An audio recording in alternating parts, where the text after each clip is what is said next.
esteja conosco! Ele está no meio de nós! Proclamação da Boa Nova de Jesus Cristo segundo São Mateus! Capítulo 5, versículos 13 ao 16, quinto domingo do tempo comum! Naquele tempo disse Jesus, vocês são sal da terra. Ele disse o sal. Ora, se o sal perde o gosto, com que poderemos... Caríssimos e caríssimas, saudação, eu sou Daniel Nonato. Obrigado a você pela sua presença, pela sua audiência, pela sua paciência. Hoje, quinto domingo do tempo comum. Semana que vem já é carnaval, então resolvi colocar para vocês aqui um axé para começar nosso encontro aí. E a gente vai lembrando que o evangelho de hoje é Mateus capítulo 5, versículos 13 ao 16. E também, a gente vai lembrar que as demais leituras do dia de hoje, Isaías capítulo 58, versículos 7 ao 10, o Salmo é o Salmo 111, entre parênteses 112, né? E também a segunda leitura, 1 Coríntios, capítulo 2, versículo 1 ao 5.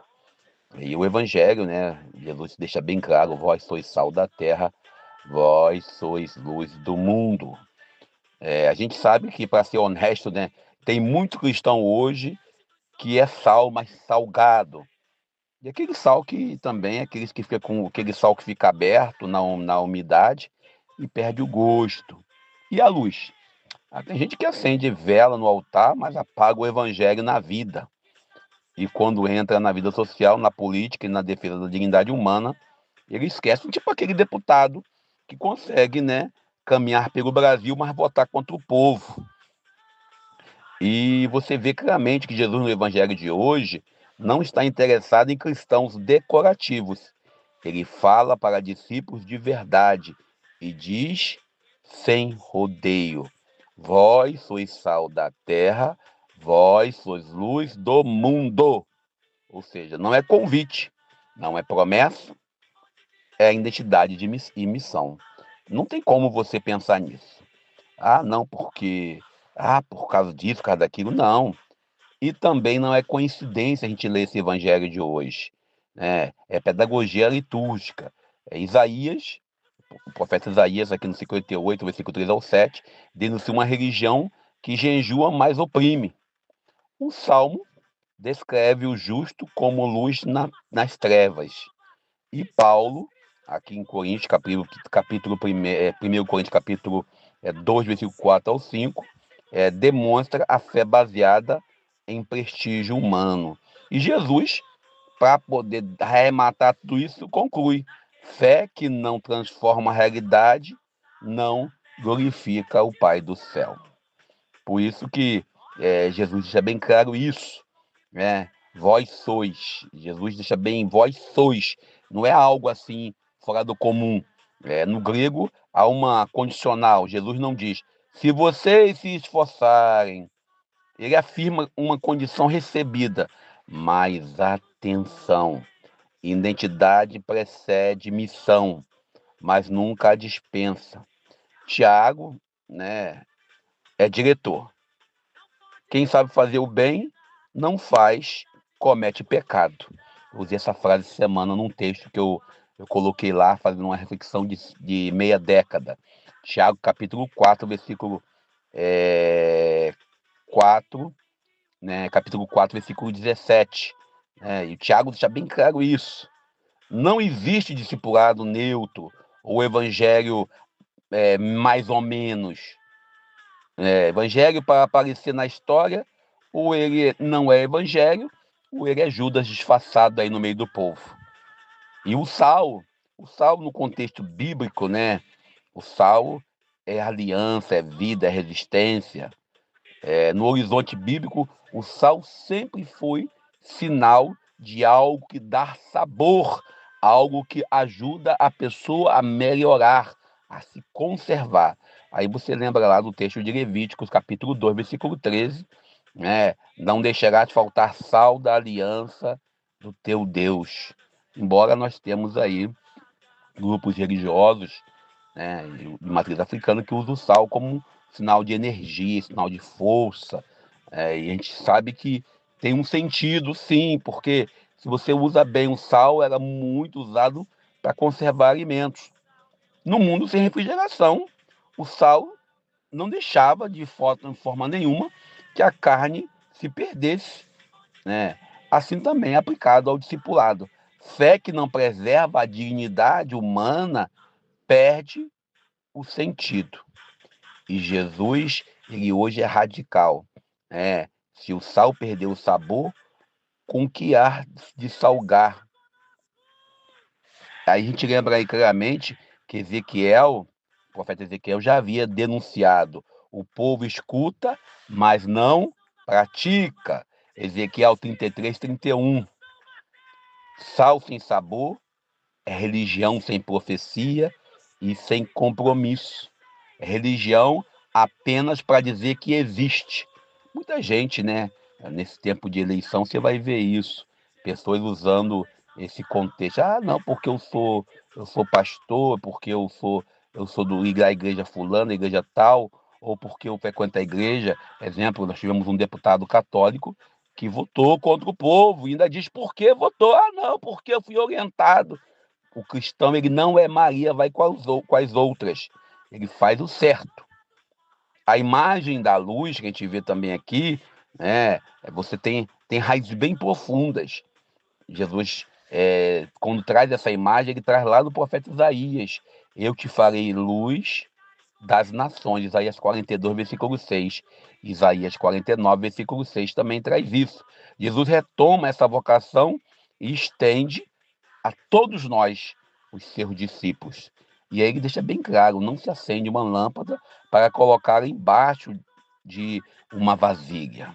Mateus 5, versículo 15. A fé cristã possui uma dimensão pública. Quando é confinada à esfera privada, ela é mutilada. Você sabe muito bem que tem um cristão agente secreto. Ah, sou cristão, mas, né, deixa quieto.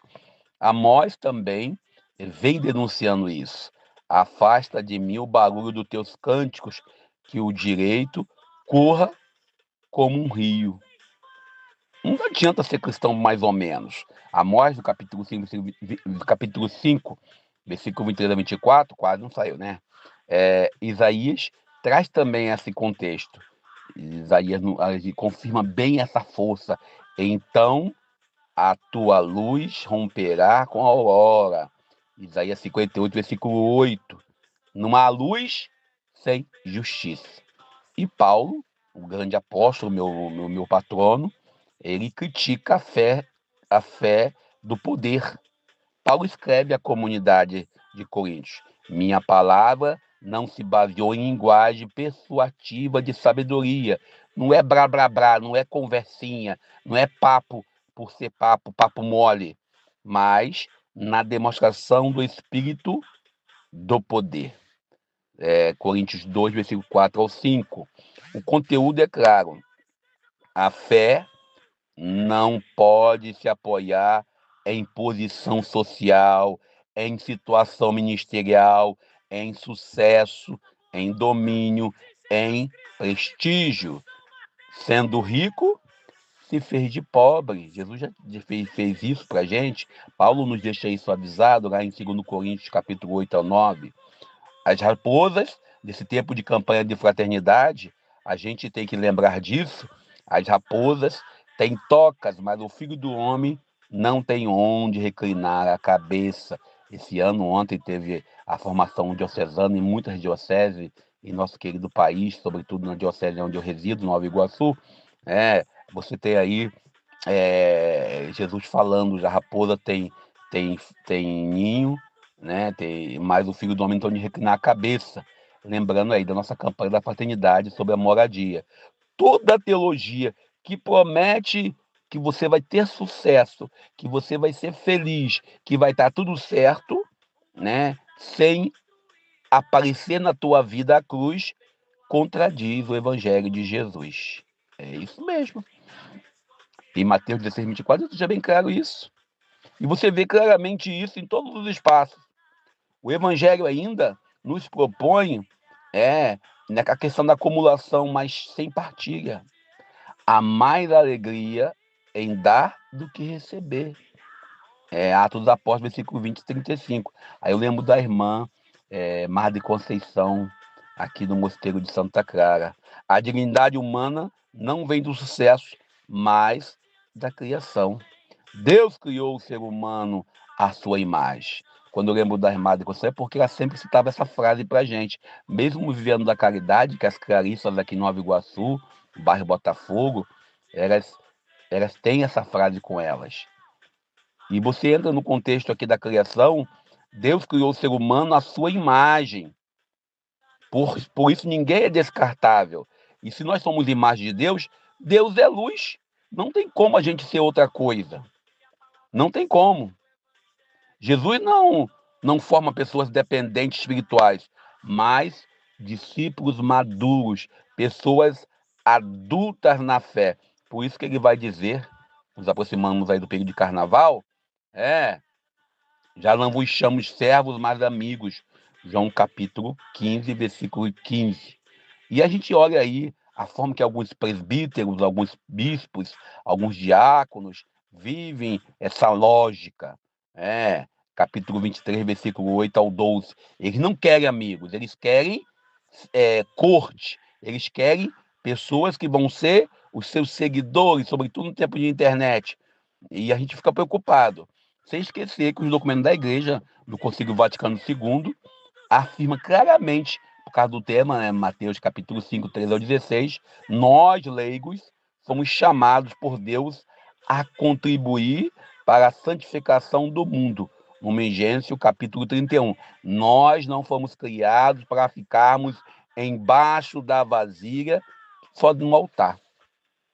Quando a luz se concentra, ela deixa de ser luz de fato, ela fica trancada lá na sacristia, fica trancada lá, nos espaços eclesiais e não vai para o mundo, para o espaço aonde deve atuar. Nós cristãos, ontem eu ouvia um irmão dizia: não vou votar mais ninguém para presidente, para deputado não para ninguém, para senador mais ninguém, vou votar, eu não sou satisfeito, eu não adianta votar. O cristão, ele não é essa pessoa que diz, não tem mais jeito. O cristão, ele traz a luz, ele ajuda. E trazer luz, não sei se vocês lembram, o desenho animado, quando Eureka, achei, ou quando a pessoa tem uma ideia, acende uma lâmpada. Para trazer a ideia, é preciso acender uma lâmpada. E assim, a gente olha claramente, que Jesus deixa bem claro, assim brilhe a vossa luz diante dos homens. Mateus 5,16. O critério é claro. Mateus 25, 31 ao 46. O julgamento que nós iremos sofrer e que nós sofremos no dia a dia, em nossa consciência, é claro, o julgamento se dá a partir da defesa da vida dos excluídos, dos famintos, do estrangeiro, dos doentes, dos presos. Não tem como você que é cristão dizer: eu não vou votar no gás do povo, que eu vou pagar o gás para os outros. Até isso tem o critério cristão. Mas meu salário eu vou pagar imposto para os outros tomar gás de graça. Você paga imposto para o deputado ter paletó de graça, para ter refeição de graça, para ter carro de graça, para ter casa de graça, e você não reclama. Ou seja, a Eucaristia não encerra a missão. O ide em paz da missa, que o padre ou o diácono fala, significa um envio forte. E se você vai em paz, você vai levar para a sua vida a paz. Ser sal e luz é assumir o risco da fidelidade. No mundo, como diz lá São João, tereis tribulação, mas coragem. Eu venci o mundo, Jesus deixa bem claro isso. João 16, versículo 33. E como Paulo, Paulo apóstolo, meu patrono, como eu já disse, faz a confissão pública. Ai de mim, se eu não anunciar o evangelho. Não é o evangelho domesticado. Lembrando que esse texto está em 1 Coríntios, capítulo 9, versículo 16. Mas o evangelho que ilumina, preserva a vida e devolve a esperança aos crucificados da história, aos que não têm gás, aos que estão vivendo de Bolsa Família muitas das vezes. Toda vez que eu escuto isso, eu fico indignado. A pessoa está lá porque não quer trabalhar. Já se coloca um rótulo de que quem depende ou de quem recebe, dá o benefício do governo, é uma pessoa que não quer trabalhar. Ah, porque a pessoa não. Hoje está difícil encontrar emprego porque pessoas que querem para trabalhar porque só querem ter filho para ter Bolsa Família. E se ilumina assim, dessa forma, é uma luz podre, desculpe. É um sal salgado. Essa luz que nos foi confiada é uma luz para brilhar, iluminar, não para defamar. E essa luz não pode ser negada, e não pode ser escondida, e não pode ser negociada, não pode ser apagada. Muitas das vezes nós nos permitimos apagar. Ah, não vou comentar porque eu não quero problema. Ah, não vou te dizer não porque eu não quero me expor com ninguém. Não quero ser o chato da história. É muito comum na comunidade. Outro dia eu saí com o carro, vocês ouviram eu falando durante a semana, fiquei atolado na lama. Graças a Deus, Deus mandou 3 homens lá, os três lá me ajudar, os 3 homens me ajudaram e salvaram 3 reis, né? Vamos pensar assim. E os homens me salvaram da lama. E digo a vocês, minha mãe fala, porque tinha que passar. Aí eu perguntei, então a pessoa morre de câncer que tem que passar por isso? A outra pessoa sai na rua e é assaltada que tem que passar por isso? A outra pessoa morre num acidente de trânsito que tem que passar por isso? É você limitar Deus ao tem que passar. É você limitar Deus à sua lógica do cotidiano. Então a gente não pode trabalhar na lógica do não tem jeito. Então fica difícil a gente construir o nosso futuro. Por isso, ser luz do mundo é você saber que tem que iluminar. Ah, não concordo com o carnaval. Quem for pro carnaval vai pro inferno. Quem quiser ir pro carnaval se divertir, com respeito, com dedicação, Deus se louvado por isso. Quem quiser ir pro carnaval, não ir pro carnaval, ficar em casa fazendo o inferno da esposa, dos filhos, da sogra, esse vai iluminar o quê? Tá iluminando o quê? A luz dele tá em curto-circuito. Bom, eu vou parando por aqui. Lembrando a vocês que é importante que vocês nos ajudem para continuarmos iluminando. Se iluminamos alguma coisa, que deixe seu like, que deixe seu comentário, que nos ajude, compartilhando, se possível, esse vídeo aí na sua timeline, no seu WhatsApp, no Facebook, aonde você estiver. Se você concorda comigo, pode comentar que concorda. Se você não concorda, você pode dizer, Daniel, você falou besteira, porque nós somos livres, democracia sempre. Todo o direito de discordar, mas sem ofender. De vez em quando recebo lá uns elogios lá que eu não posso publicar, por questão de ética, e peço a você que me perdoe por eu não publicar, tá ok? Você que manda privado ou anônimo. Eu sou Daniel Nonato. Sejamos sal e luz da terra, né? Sal do mundo e luz do mundo. Sejamos realmente aqueles que fazem a diferença. Onde ela brilha para todos que estão em casa. Assim também que a luz de vocês brilhe, brilhe diante dos homens, brilhe para que eles vejam as boas obras que vocês fazem e louvem o Pai de vocês que está no céu.